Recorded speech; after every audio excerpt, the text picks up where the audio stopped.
Tonight, under the vast starlit sky of South Texas, we delve into a tale as chilling as the desert night air, a story that straddles the thin line between the harsh realities of the Wild West and the shadowy realm of the supernatural. Gather round, listeners, as we embark on a journey through time to an era where the law was often taken in the hands of those brave or foolhardy enough to enforce it, giving birth to legends that persist to this very day. This is the legend of El Muerto, the headless horseman of South Texas. And I will apologize right now. My pronunciation of this will probably change every time I say it, and I'm trying to say it properly. It's El Muerto, but bear with me on that. Okay, in the mid-19th century, the lands between the Rio Grande and here's another one, Nueces River, Nueces, Nueces River, became a battleground, a no-man's land where the law was as elusive as the shifting sands. It was here that the Texas Rangers, a formidable force of order in the lawless land, faced off against bandits and outlaws in a ceaseless struggle for control. Among these Rangers were Creed Taylor and William Alexander Anderson, Bigfoot Wallace. Yeah, that's his name. William Alexander Anderson, Bigfoot Wallace. Men whose names would become etched in the annals of Texas lore, not just for their deeds, but for the legend they unwittingly spawned.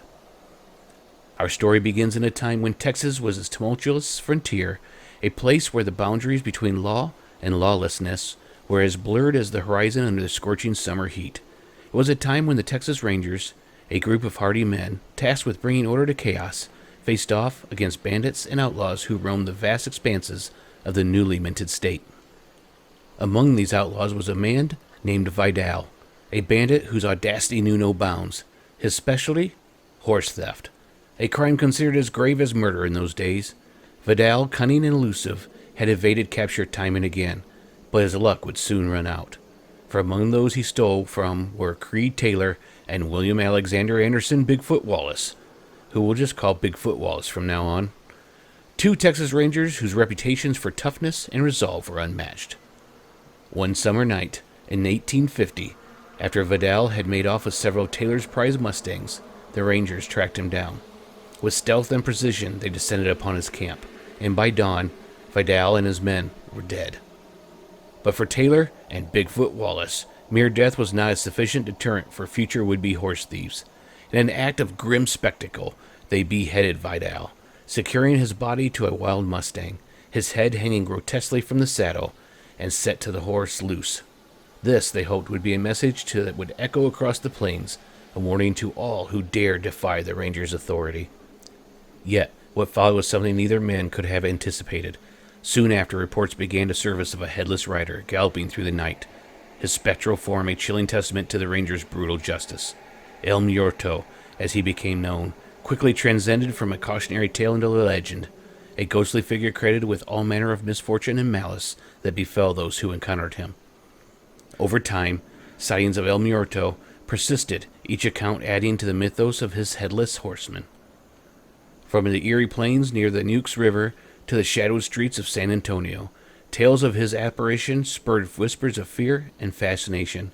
It seemed as though not even death could tether his spirit to the grave, as he continued his endless ride across the Texas landscape. But as we peel back the layers of this legend, we must ask ourselves, where does the line between fact and folklore lie? Is it merely a figment of the collective imagination, spurred by violent tales of the Old West, or does his spirit indeed linger, a phantom rider cursed to roam the earth for his transgressions? The legend of El Muerto doesn't ride alone in the realm of headless specters. Indeed, the motif of the headless horseman is a reoccurring theme in folklore around the world.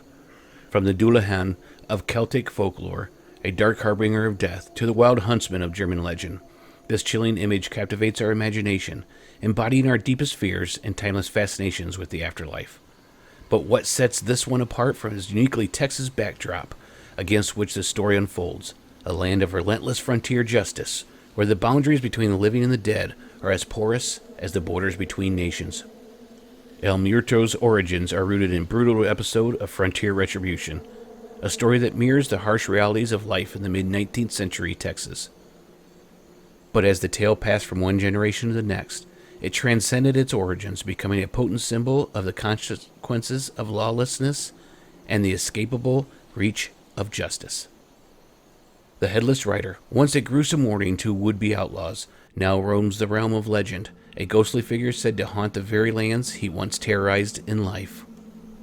And yet, for all its fantastical elements, the legend of El Muerto touches upon something deeply human, the desire for justice, the fear of the unknown, and the quest for redemption. It reminds us that the ghosts of the past are never truly gone. They linger in the landscape, in the stories we share, and the collective memory of a community. Imagine, if you will, the vast open plains of South Texas under a moonlit sky.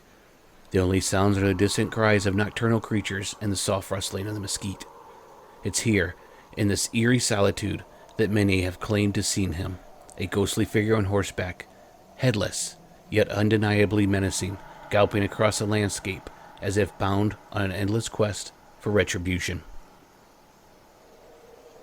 One of the most compelling accounts comes from a couple traveling by covered wagon to San Diego in the early 20th century.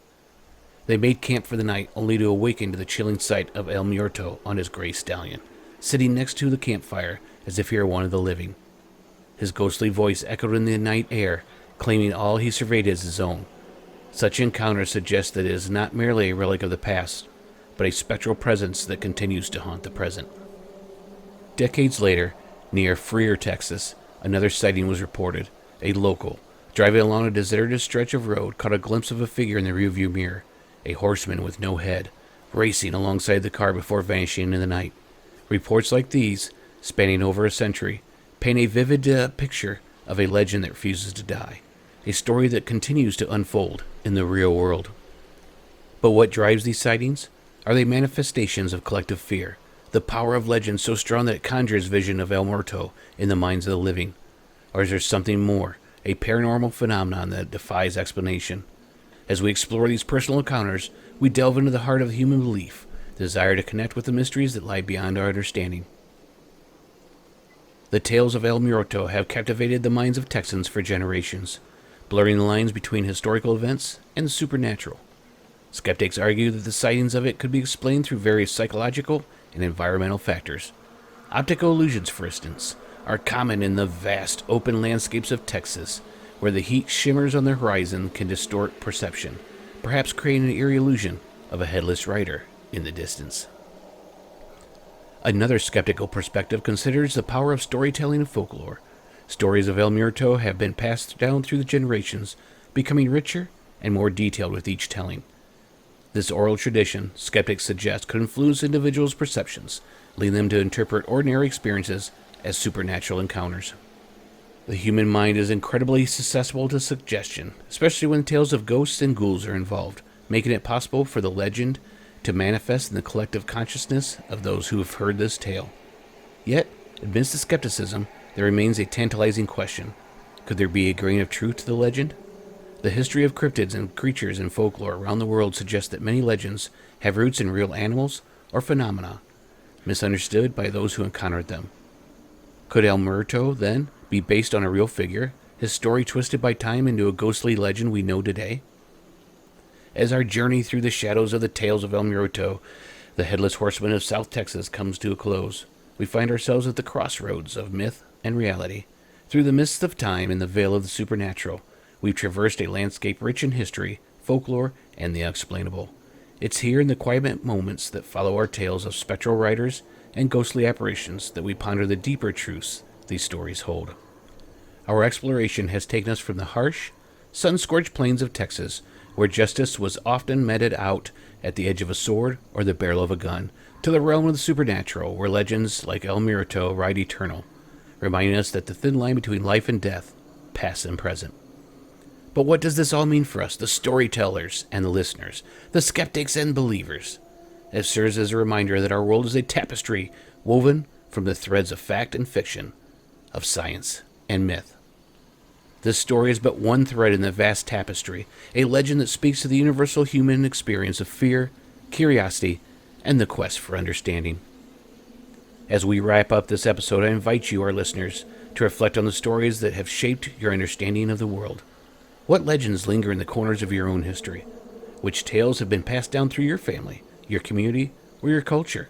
And most importantly, what mysteries have you encountered in your own life that defy explanation? This is where our call to action lies, in the sharing of stories and the exploration of the unknown. Reach out to us with your tales of mystery and wonder. Share your experiences, your beliefs, and your skepticism. Together, let's continue the conversation that bridges the gap between the known and the unknowable. Thank you for joining us on this journey through the legend of El Muerto and the shadowy realms of lore and legend. Remember, the world is full of mysteries waiting to be explored, stories waiting to be told, and truths waiting to be uncovered. Keep your eyes open, your mind curious, and your heart ready for the adventure that lies just around the next corner.